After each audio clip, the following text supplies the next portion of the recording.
오늘 우리가 나를 바꾸자 하는 제목의 설교를 지금 3주째 하고 있습니다.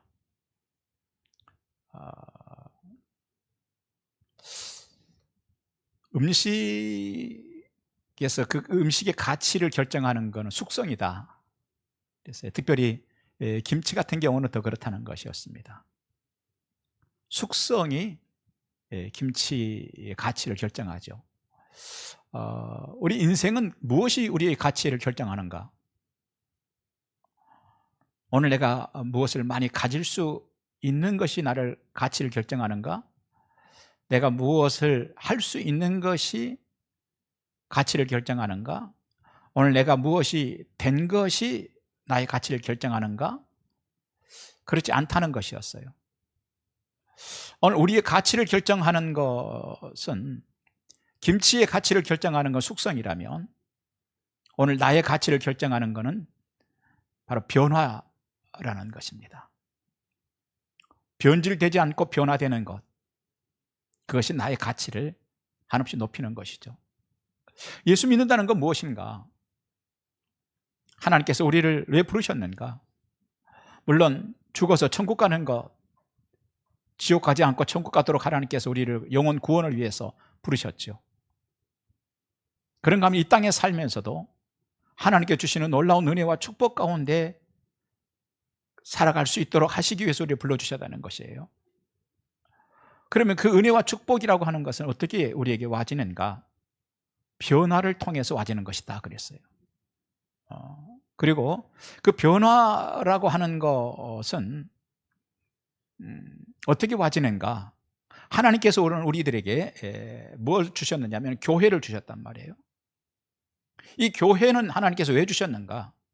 물론 예수 믿고 구원받고 천국 오라고 하나님께 주셨지만, 또 하나는 이 교회를 통하여서 신앙생활을 하면서 이 땅에서도 축복된 사람으로 변화받고 살라고 하나님께서 우리에게 교회를 주셨다는 거예요.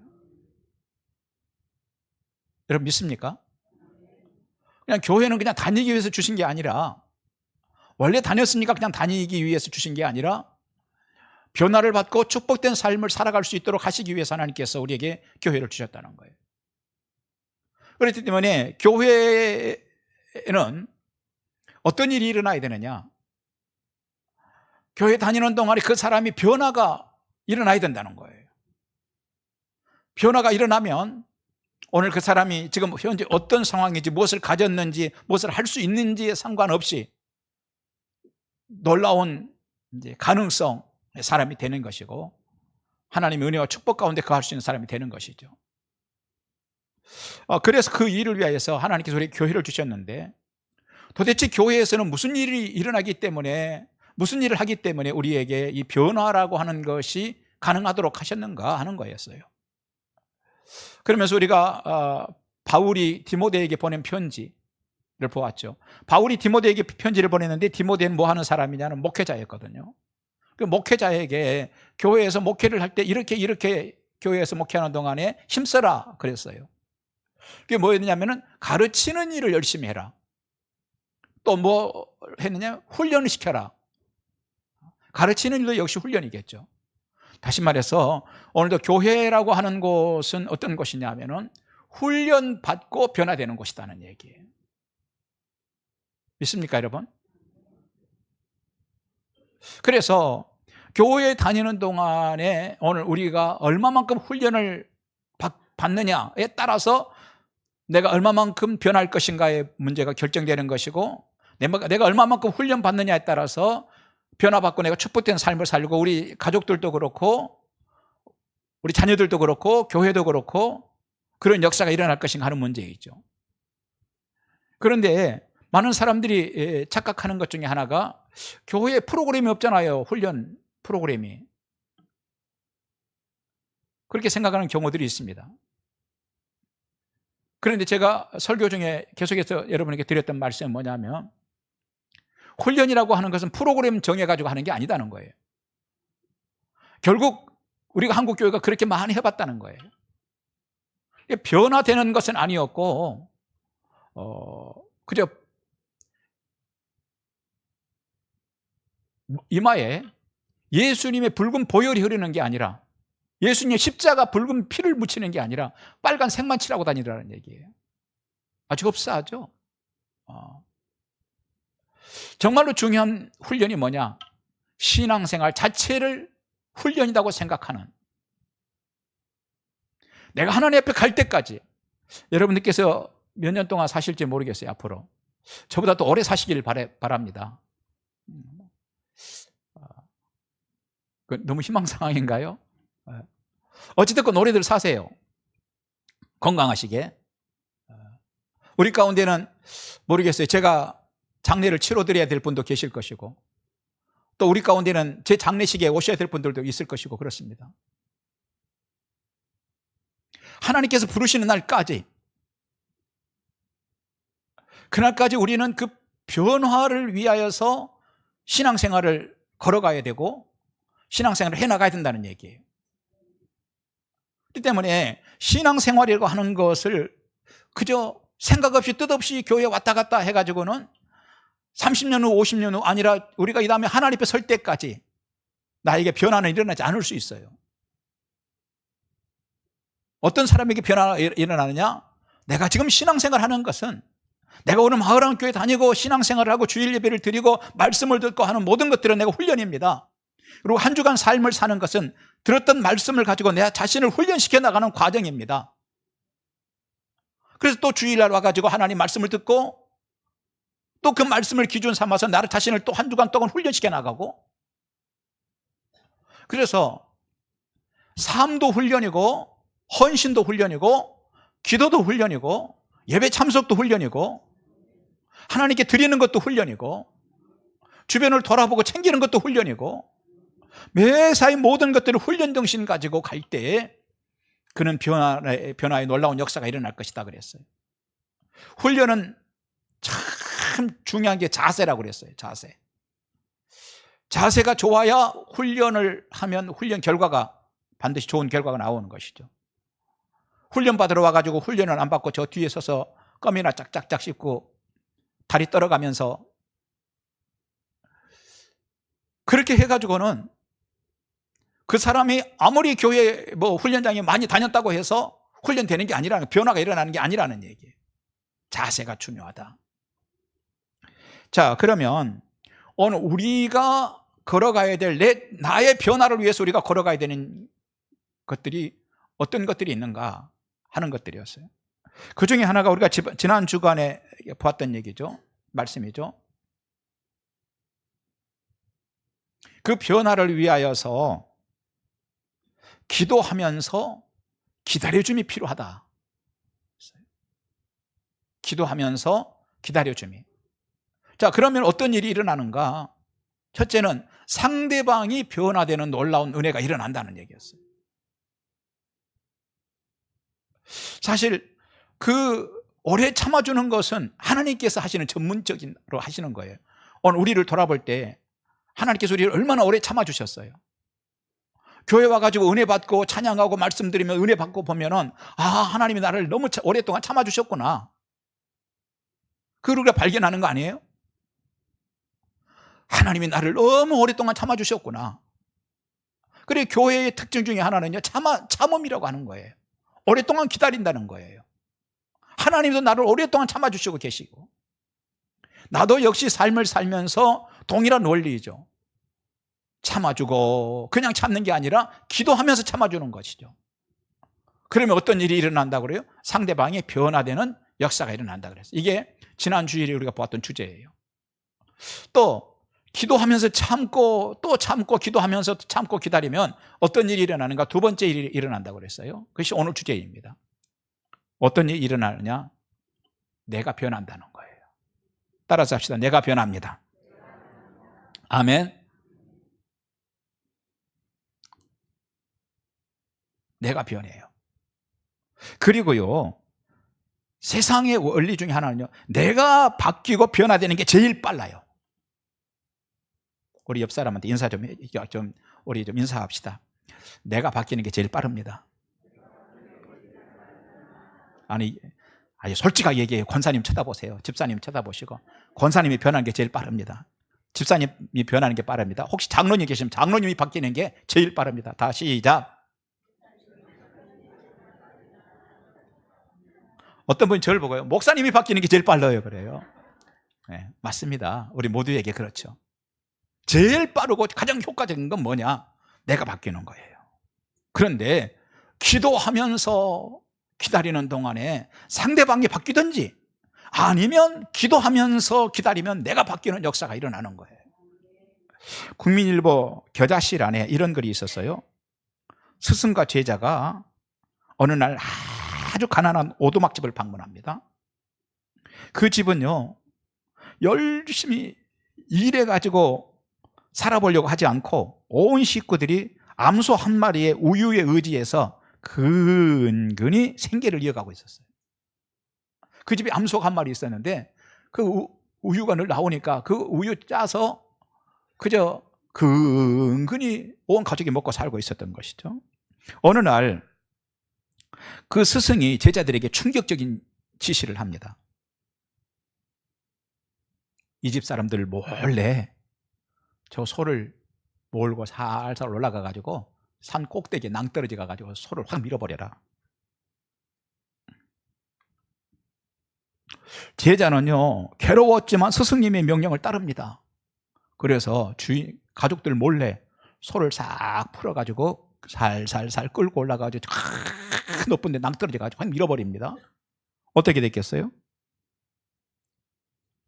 그 암소가 죽어버렸어요.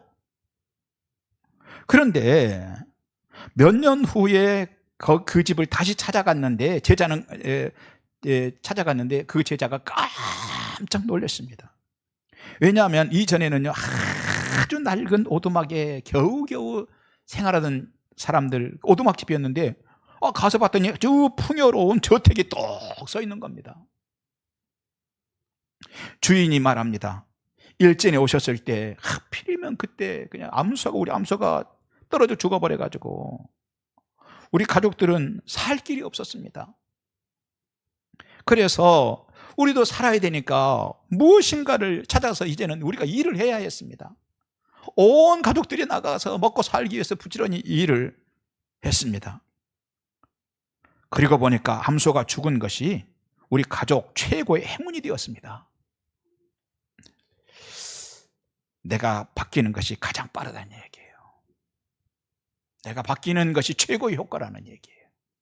암소 안 죽었으면 근근히 그 초가집에서 온 식구들이 암소 조금씩 나오는 우유 가지고 근근히 먹고 사는데 그쳤을 것입니다. 우리의 삶에도요, 절벽으로 밀어뜨려 버려야 될 암소 있습니다. 과거에 했던 성공들, 과거에 했던 신앙생활들, 나 이랬던 사람이야, 나 신앙생활 이렇게 했던 사람이야, 낡은 습관들, 이것들 저 위에 끌고 올라가서 떨어뜨려 버려야 될 것들이에요.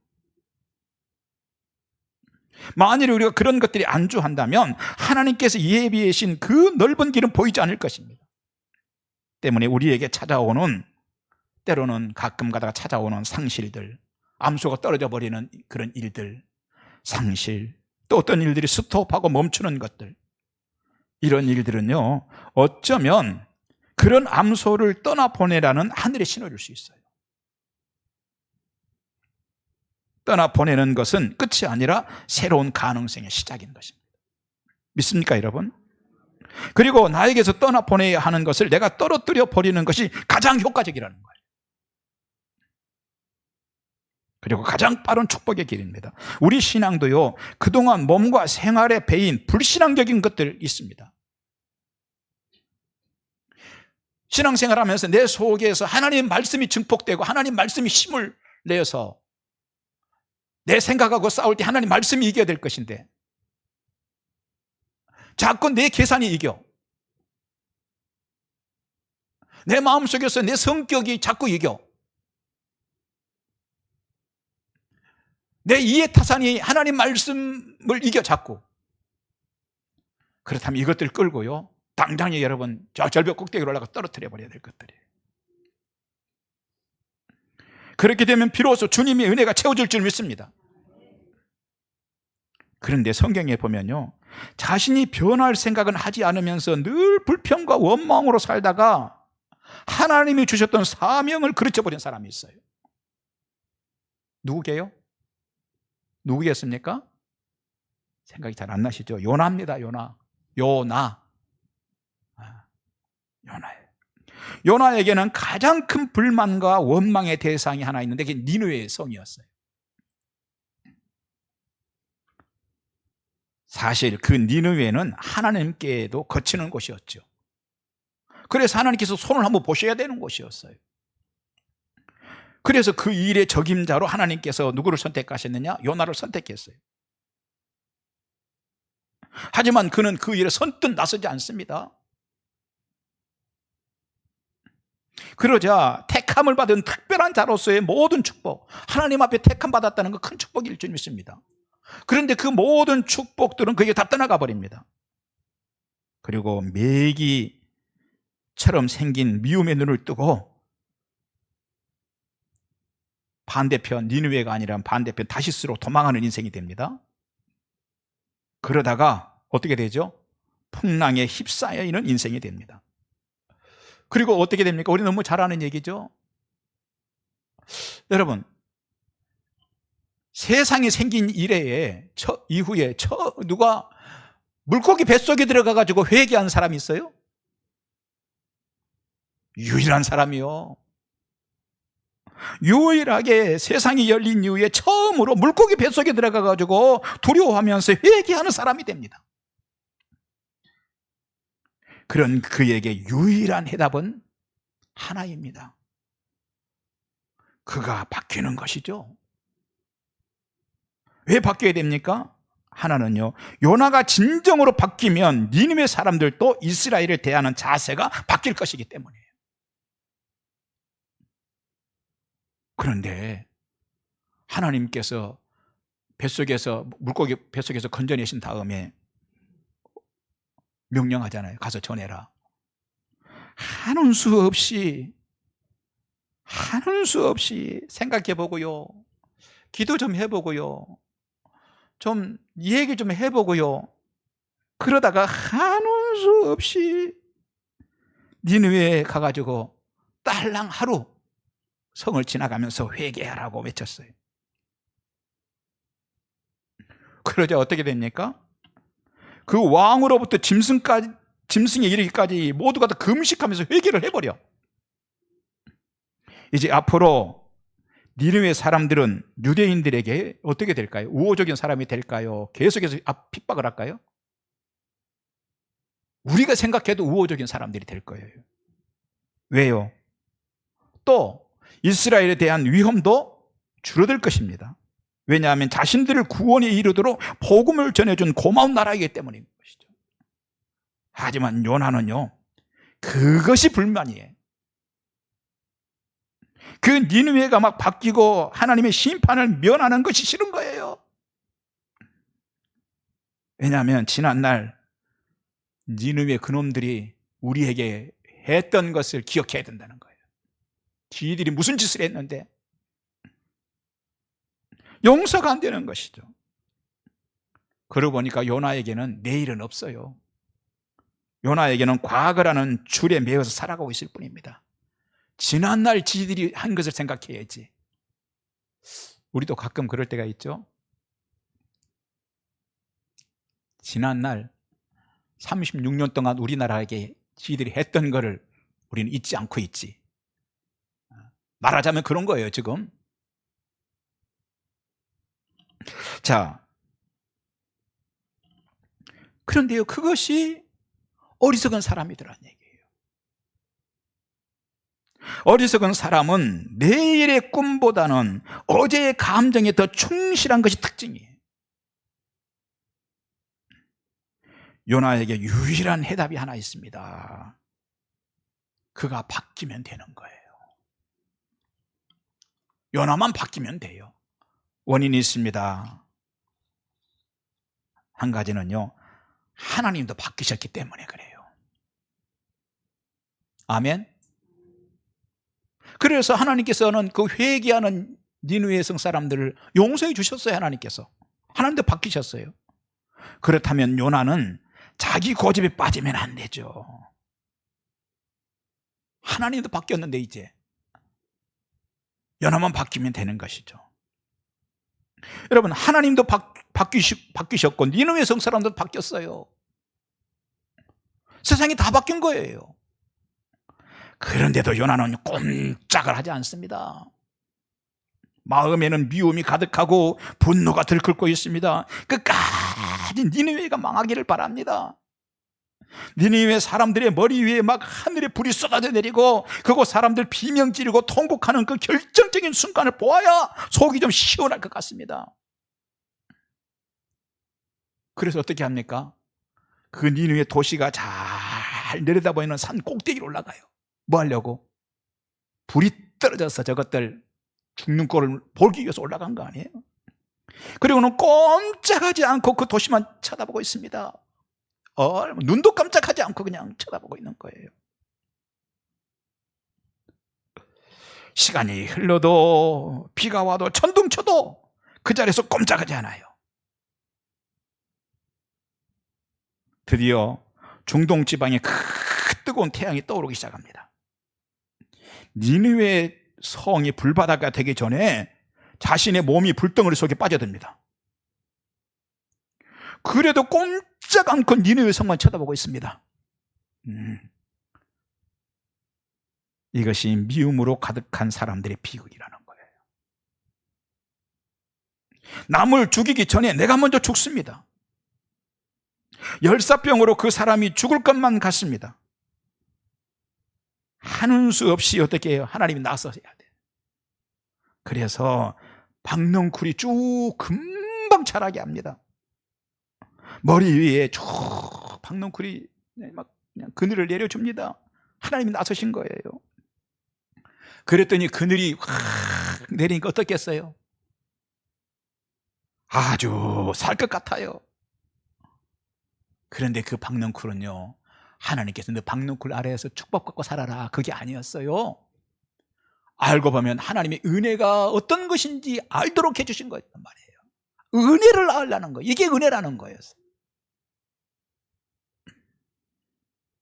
그런데 요나는요, 박넝쿨의 큰 은혜를 체험하고서도 꼼짝하지 않습니다. 곤혹스러운 태양열 속에서도 절대로 그 산을 내려가지 않습니다. 그러자 가만히 계속 지켜보고 계시는 분이 누굴까요? 하나님이죠. 하나님이 조금 더 기다려, 조금만 너 계속 그럴 거야? 하시던 하나님께서 더 이상 지켜보실 수가 없어요. 하나님의 매가 요나에게 향합니다. 이튿날 새벽에요, 나 안 돼 없이 웬 벌레 한 마리가 와가지고는 박넝쿨 줄기를 짝짝짝짝짝짝 잘라버립니다.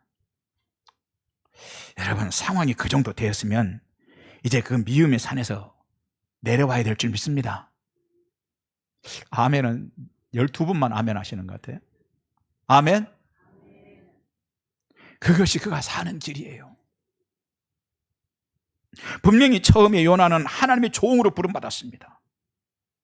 하나님의 종으로. 그때 하나님의 뜻이 뭡니까? 니느웨가 회개하지 않으면 그 도시에 불을 쏟아붓는 것이었어요. 하지만 니느웨 성에게도 기회는 줘봐야 되지 않겠어요?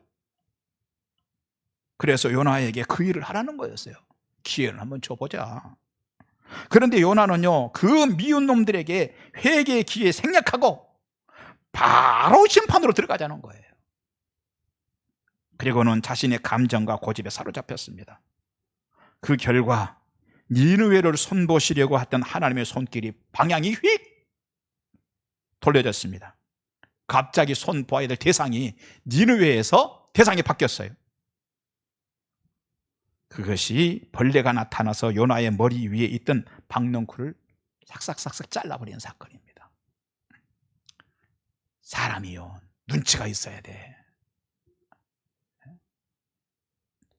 조그마한 신호라도 있을 때요, 빨리 캐치해야 돼요. 요나에게 심각한 문제가 뭡니까, 여러분? 첫째는 자기가 가장 의로운 줄 알고 있다는 거예요. 자기가 가장 의로운 줄 알고 있다는 거예요. 어리석은 사람들일수록요 특징이 있어요. 자기가 제일 의로운 줄 알아. 두 번째, 자신의 감정도 하나님이 내 편 되어 주셔야 한다고 생각하는 거예요. 나 지금 하나님 내 감정 불편해요. 하나님 내 감정이요 보통 상한 게 아니에요. 하나님도 이런 감정 아시죠? 나 지금 상처받았어요. 하나님 내 편 되어 주세요. 하나님 나 상처 치료해 주세요. 알고 봤더니 상처가 아니었어. 그게 알고 봤더니 자기 잘못이야. 그런데 그걸 그걸 상처받았다고 그래요. 자기 감정에 하나님도 내 편 되어 줘야 한다고 생각하는 거. 세 번째는요, 내가 더운 거는 싫고 남의 도시가 불바다 되는 것은 구경거리 삼으려 한다는 거예요. 이런 상황이라면 어떻게 하는 것이 가장 최선입니까? 한 가지죠. 세상이 바뀌고 하나님까지 내가 원하는 쪽으로 막 바뀌는 것을 바라지 말고 차라리 나를 바꾸면 되는 거예요. 그것이 가장 빠른 법입니다. 가장 효과적인 방법입니다. 하지만 요나는 그 빠르고 간단한 방법을 선택하지 않습니다. 그리고 사람들을 미워하면서 자신을 죽이고 있습니다. 아니, 좀 더 엄밀히 말하자면 그들보다 자신이 먼저 죽어갑니다. 미워하면서. 그리고는 하늘의 사명을 그르쳐버리죠. 그러고 보니까 사명 감당이라고 하는 것과 내가 변하는 문제는 언제나 한 세트였어요. 언제나 한 세트였던 것이죠. 요즘에 젊은이들 집회하는 거 여러분 보신 적 있으세요?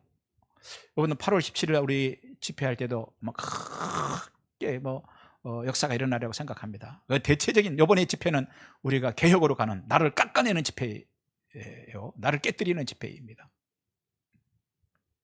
방향 전환하겠습니다. 하나님께로 하는 집회. 그런데 그렇지 않고 보통 부흥을 위한 집회들 가보면요 깜짝 놀랍니다. 청년들이요 막 찬양을 막 불이 떨어졌는지 막 그냥 그야말로 막 그냥 그렇게 집회 막 또 그런 집회 또 언제 하나 막 싶어 해요. 그런데 문제가 있어요. 그런 집회를 하고 왔는데도 자기 변화는 일도 안 일어난다는 거예요. 참 이상한 일이죠. 자기 변화는 일어나지 않는다는 거예요. 그러니 어떻게 정말 하나님이 주신 사명을 감당할 수 있겠어요?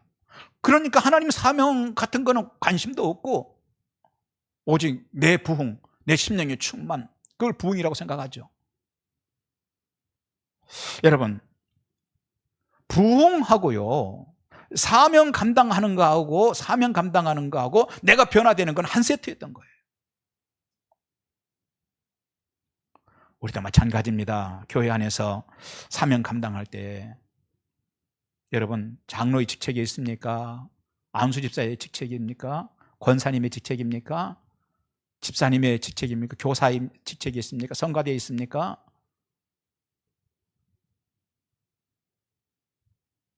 무엇하고 한 세트예요? 내가 변하는 것과 한 세트라는 사실을 감당하십시오. 여러분 기억하셔야 합니다. 사명 잘 감당하길 원하십니까? 다음에 내가 변화되는 것과 한 세트라는 사실을 기억하십시오. 자, 오늘 이런 내용을 가지고 이 시간 우리를 돌아보길 원합니다. 마태복음 5장에서 예수님께서 뭐라고 그러셨냐면 마태복음 5장 39절이죠. 내 오른뺨을 치거든 왼쪽도 돌려대며 그랬어요. 여러분 길을 가는데 웬 난데없이 어떤 사람이 하나 나오더니 내 뺨을 그냥 얼마나 세게 때리는지 그냥 휘청휘청거렸어요. 제가 이게 지금 눈치를 보는 겁니다, 여러분. 아니 오늘 설교하면서 오른뺨을 그렇게 맞고서 오늘 제가 이렇게 얼굴을 보는 겁니다. 우리 교인들 중에 누가 그런 사람이 있을까? 이거 쉬워요, 안 쉬워요? 난데없이 뺨을 맞았어. 그러면 여러분 어떻게 하실래요? 어? 나도 그냥 때릴래요, 나도. 나는 두 대 때리고 싶지 않겠어? 그냥. 그런데 주님께서 뭐라고 그랬어요? 누가 오른밤 때리면 왼밤도 돌려대라. 이게 무슨 말씀이에요? 네가 바뀌어라, 네가 변해라 하는 말씀이에요. 이게 복음의 진수입니다, 여러분. 복음의 핵심이에요. 이건 놓치고 신앙생활 우리가 하겠다고 하고 뭐 몇 년 했다고 그러고 내가 뭐 우리 교회 안에서 뭐 어떤 직책을 감당한다고 하고 뭘 한다고 다 이거요, 나중엔 결국은 사명 감당 못하고 요나처럼 되는 거예요. 네가 변해라는 말씀이에요. 마태복음 18장에서 뭐라고 그러냐, 70번씩 몇 번이라도 70번씩 7번이라도 용서해라 하는 말씀도 무슨 얘기냐, 네가 변해라 그 말씀이에요. 여러분, 옥토에 대한 비유도 마찬가지입니다. 사실 처음부터 옥토는 이 세상에 없어요. 처음부터 옥토가 있나요? 없죠. 어떤 옥토도 처음에는 잡초가 많았고 어떤 옥토도요 가시가 있는 밭이었고 길가밭이었고 자갈밭이었어요. 그러나 내가 가꾸고 기경하면 나중에 옥토가 되는 거 아니에요? 때문에 옥토 비유의 핵심은 뭐냐, 네가 바뀌어라. 바뀌면 옥토가 될 것이고 30배, 60배, 100배 열매를 맺게 될 것이라는 말씀이에요. 이게 복음이에요. 이게 복음의 핵심입니다. 세상에 어떤 밭도요 바뀌지 않으면 쓸모없을 뿐 아니라 바뀌지 않으면요 자신의 밭에 뭐가 수복하느냐, 풀이 수복해지고 결국 자기 밭에 풀이 수복하면요 그 씨를 어디로 보낼까요? 자기 밭에만 떨어뜨리는 게 아니라 바람에 그 주변까지 다 풀씨를 날려가지고 주변까지 다 옥토에는 좋은 밭이었는데 그냥 버리는 밭을 만드는 겁니다.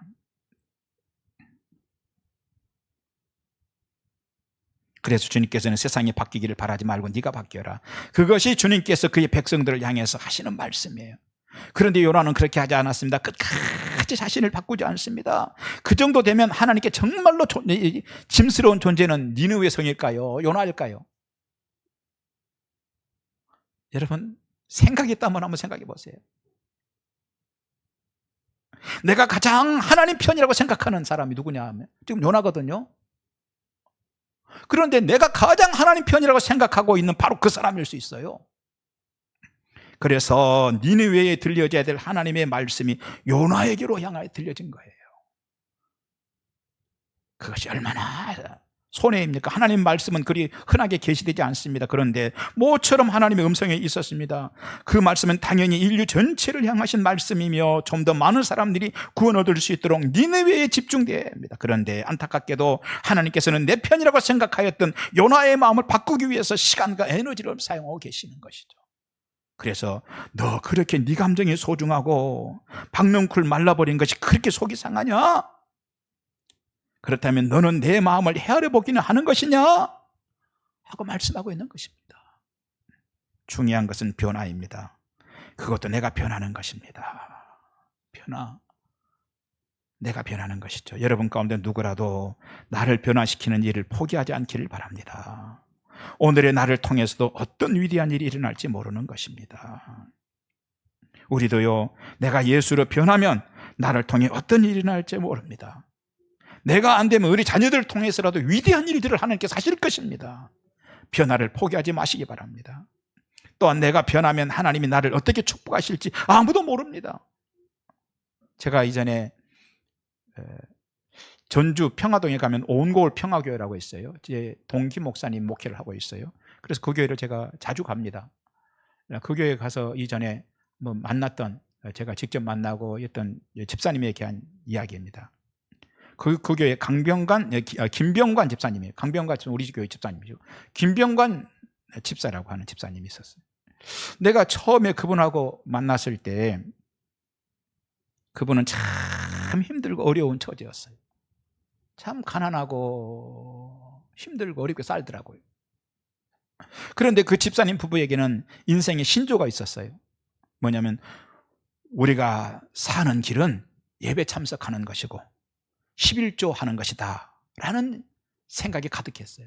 근데 제가 가서 이렇게 보면, 집사님 제일 중요한 게 뭡니까? 예배 참석하는 겁니다. 그리고 11조 하는 것입니다. 그런 얘기를 했어요. 그래서 어떤 상황 가운데서도 심지어는 수요 예배도요, 그리고 금요 철야 기도, 그리고 새벽 예배까지도 늘 빠지지 않고 드리는데 언제나 두 아이를 데리고 먼 길을 힘들게 와서 예배를 드려요. 비가 와도 두 아이를 데리고 옵니다. 물론 그들의 자리는 늘 교회의 가장 앞좌석이었어요. 그뿐 아닙니다. 수입은 모두 하나님이 주신 것이라는 고백으로 비록 적은 것이었지만, 얼마나 가난하니까 여러분 얼마나 되겠어요. 그 적은 것이었지만 철저하게 11조를 구별했습니다. 그런 모습은 많은 성도들에게 본이 되었습니다. 그러던 어느 날 전혀 예상하지 못한 축복의 기회가 주어졌습니다. 이분들이 했던 사업이요, 통신 뭐 이런 거 하는 거 관련해서 그 특정 분야인데, 그 조그마한 뭐 구멍가게 정도 이렇게 하고 있었는데 어느 날 전주시 전체의 지분을 이분이 확보를 했어요. 놀라지도 않아요. 왜냐하면 내일 아니니까. 사실 그것은 기적 같은 일이었어요. 그분은 그만한 배경도 여건도 없었기 때문에 그 일은 분명히 하나님께서 일해 주신 것이었어요. 말씀을 마칩니다. 그분은 신앙을 통하여 인생도 삶도 사업도 획기적인 변화를 일으키더라고요. 그렇습니다. 하나님이 우리에게 교회를 주신 까닭은 여러분들이 우리 교회에서 신앙생활을 통해서 변화를 기대하시기 때문인 줄 믿습니다. 그런데 그 변화는 각자 신앙생활 전체를 훈련으로 생각하고 스스로 훈련하려는 일들을 통해서 일어납니다. 때문에 신앙생활을 할 때 내 감정과 상관없이 집중하십시오. 정말 중요합니다. 열정적, 즉 불을 담고 신앙생활 하시기 바랍니다. 내가 생각하는 어떤 효과를 위해서 하지 말고 신앙생활을 하십시오. 오래 참음으로 신앙생활 하시기 바랍니다. 그러면 내가 바뀌는 역사가 있을 줄 믿습니다. 그리고 바뀐 나로 살아갈 수 있게 될 줄 믿습니다. 그것이 사명들 잘 감당하고 나도 축복 가운데 거하고 자녀들도 축복 가운데 거하는 일인 줄 믿습니다. 하나님 감사합니다. 귀한 말씀을 저희들에게 주셨습니다. 아버지, 내가 변하게 하여 주시옵시고 오늘부터 시작하게 하여 주시옵소서. 오늘부터 시작하게 하여 주시옵소서. 예수님 이름으로 기도합니다. 아멘.